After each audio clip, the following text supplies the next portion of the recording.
Caustics are those patterns of light that's formed whenever light enters a different medium with a rough surface, such as glass or water. Caustics are actually one of the hardest things for 3D softwares to render, and they also take the longest time to calculate accurately. However, we can fake it really easily using a few shader techniques, and also I'll be showing you how to optimize it for EEVEE. So with that, let's actually begin the tutorial. In our default scene, we'll go ahead and tap X to delete the default cube. Then we'll press Shift A and search for a mesh plane on top of which we're going to be adding our Caustics material. So I'll press S5 to just scale it up by 5 units, and then I'll change my viewport display from solid to rendered so that we can see changes that we make to this plane. Apart from that, I'll just select the light and press Alt G to clear location, followed by GZ to bring it up on the Z axis by some amount. Then I'll bring my cursor to the junction of these two windows, click and drag to create a new window, and then change this from the 3D viewport to the shader editor. Now I'll select the plane that I just created and I'll give it the default material, and I'll change the name to Caustics. Now essentially there are many ways in which I've seen people fake Caustics, and most of them use the Voronoi texture, and they change this from F1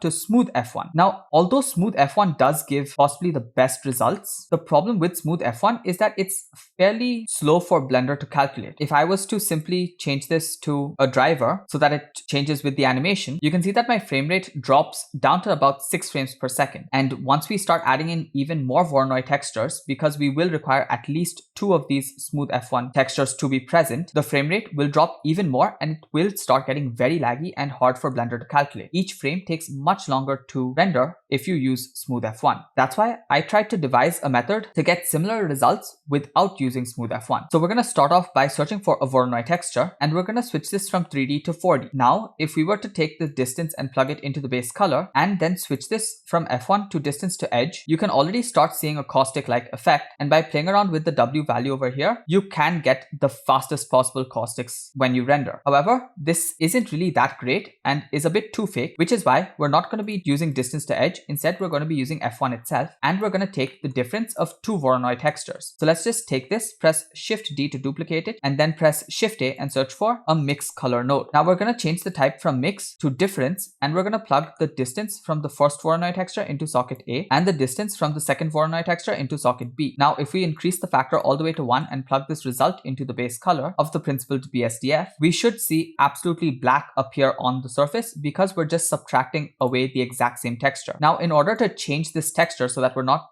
subtracting the exact same thing, we're going to press Shift A and search for a math node, and then we're going to change this from add to multiply, and we're essentially going to multiply this Voronoi texture's distance by a very small value, maybe something like 0.7. Now you can see we already have some really nice caustic like shapes. To control the W for both of them together, we can press Shift A and search for a value node and just connect this to the W of the first Voronoi socket as well as the W of the second Voronoi socket. Now, if we just play around with this, we get these nice caustic-like effects, but we can make this even better. The first thing that we have to do is actually increase the contrast. For that, we press Shift A and search for a color ramp node, and we can change this from linear to B-spline to make it really smooth. And then we'll just bring this in as well as bring this in to just make it as bright as possible towards these areas. Now that looks pretty good. We can also just hide the light for the time being so that we see exactly what we have. Now, evidently, none of these areas are too bright, so to make them all brighter, we can use a math node set to power. However, because the output from the color ramp is a number between 0 to 1, if we were to raise that number to some high exponent, the number is going to slowly go down towards 0. But that's not what we want. We want the brightest areas to actually start increasing with the exponent, and we want the darker regions to start decreasing towards 0 with the exponent. For that, we need some parts to go greater than 1. So we'll take this math node, press Shift G to duplicate it, and we'll change it from power to add, and then we'll plug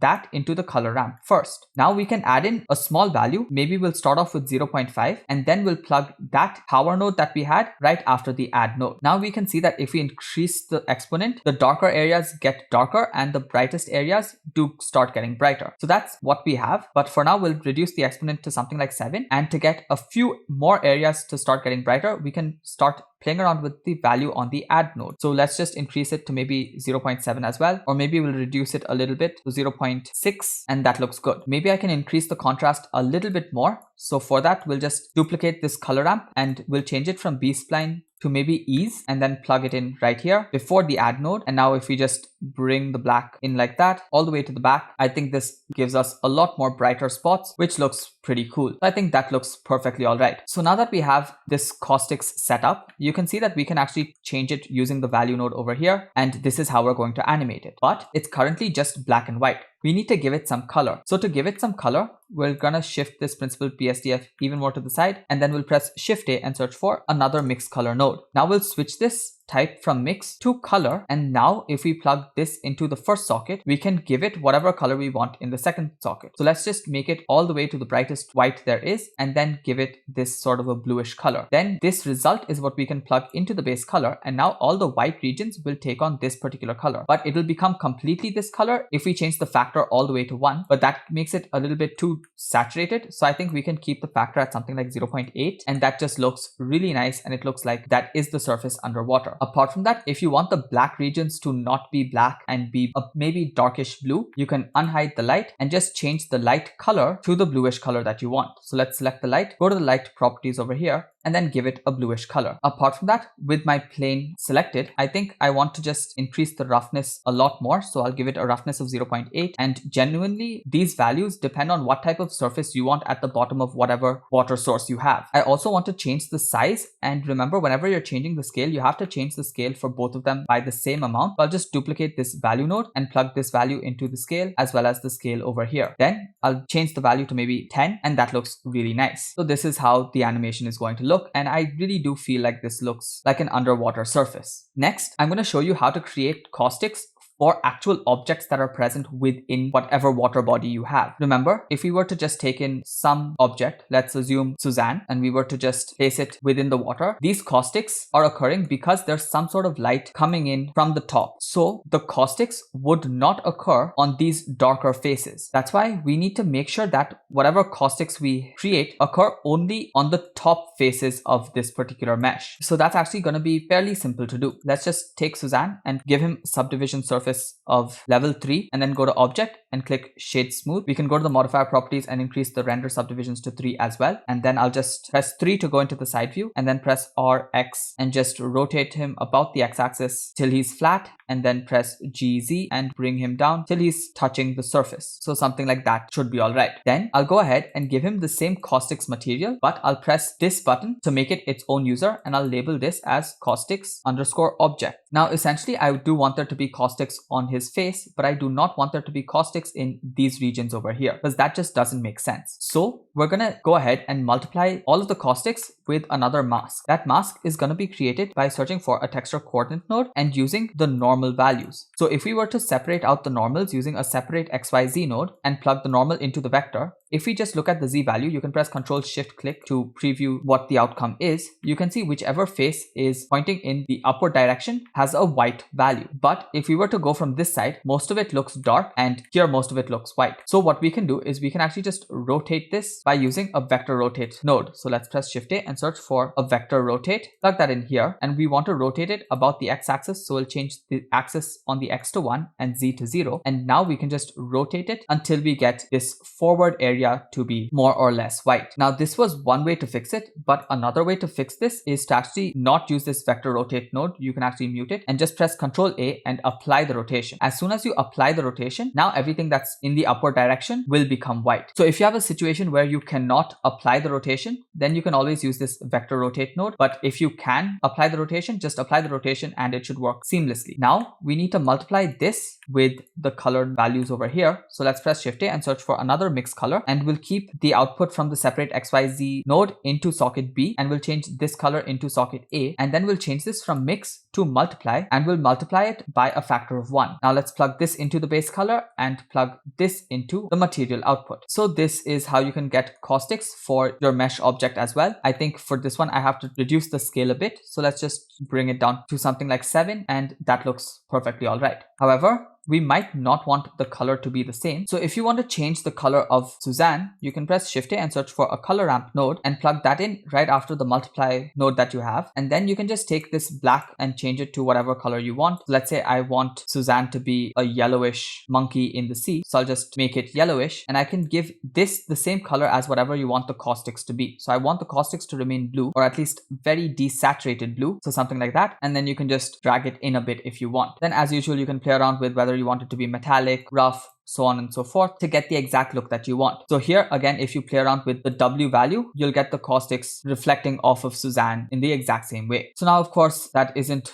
what I want to do right now. I want him to be blue itself. So I'm just going to press Ctrl X to remove that color ramp. And this is what I have. I might play around with this just a little bit before rendering, but this is it for now. The next thing is, of course, if you're under the sea, there's going to be a lot of volumetrics. So we have to play around with the volumetrics. Now, if you have a slow laptop that cannot handle volumetrics, you can go ahead and skip it. But since we're using EEVEE and we're using simple Voronoi textures that render fast, I think we can spend a bit of rendering time on playing around with the volumetrics. So let's change this from object to world. And for the background, we'll change this color all the way to black or a very dark blue. So let's just increase it and make it a very dark blue color. But for the volume, we'll press Shift A and search for a volume scatter node, and then we'll reduce the density to 0.1 and we'll plug this into the volume. Now, essentially these caustics should be there present throughout the volume as well as they come and land onto this plane. To fake that, we're gonna take this plane and press Shift D, Z, and just bring it up to just below the actual light. So press GZ and bring it up even more, and that looks good enough. Then we'll select the plane, switch back to object, and we'll press this button to make it its own material. And then we'll change this from Caustics 001 to Caustics Gobo. So gobos are generally objects with textures that are used to create nice looking shadows while rendering. We're going to be using this as a gobo. For that, we're going to go to the material properties, and this time we'll change the blend mode from opaque to alpha clip, and the shadow mode will also change to alpha clip. Then in this particular node, we're going to go ahead and just remove this mix color node because we do not need it, and we'll press Shift A and search for a color ramp node, and we'll plug this value into the factor, and we'll plug this color into the alpha of the actual node. Now, as we start dragging this black value in, you can see how certain areas of this mesh completely disappear, and you get these really nice rays of light that come in. However, it's currently inverted, so we're just gonna bring this white slider into the other side and the black slider onto this side, and then we'll just move it until we get a nice number of rays coming through the gobo that we created. So I think I'm going to reverse the color ramp once again because it just looks a bit better. And now if you feel like these light rays that are being cast are spreading out too far, you can go ahead and just select both the light as well as the gobo plane that you just created and then move them up on the z-axis. That way the light rays as they come down here will not seem to be moving out that much. To reduce it even more, you can take this light and press GZ and move it further away from the gobo. So that way you can control the angle of these light rays. So if you press GZ and bring it close, you get these lines at larger angles. Hopefully you can see how large the angles are right now. And if you start moving it away from the gobo, you can see that the angle starts decreasing. I think this sort of a height looks good, but I'm going to increase the power of my light from 1000 to 10,000, and that looks great. Next, in my render properties, I'm going to switch on bloom and I'm going to switch on screen space reflections. Under volumetrics, for the best renders, you can change this tile size down to 2 pixels. Again, for the fastest renders, you keep it as high as possible. After that, I'm also going to switch on volumetric shadows. Now, if you actually look at it, the shadow from the gobo that we created is also landing on this plane, which is again breaking the illusion that we were trying to create. And that's why Blender version 4 is such a big deal, because when that releases, we should be able to control which light affects which objects as well. So that way I would be able to just take this plane and exclude it from the objects that our light affects. And that way we would get these nice shadows, but we wouldn't have the shadows landing on this particular plane. So I can't wait for that. But till then, we're gonna have to fix this. So in order to actually remove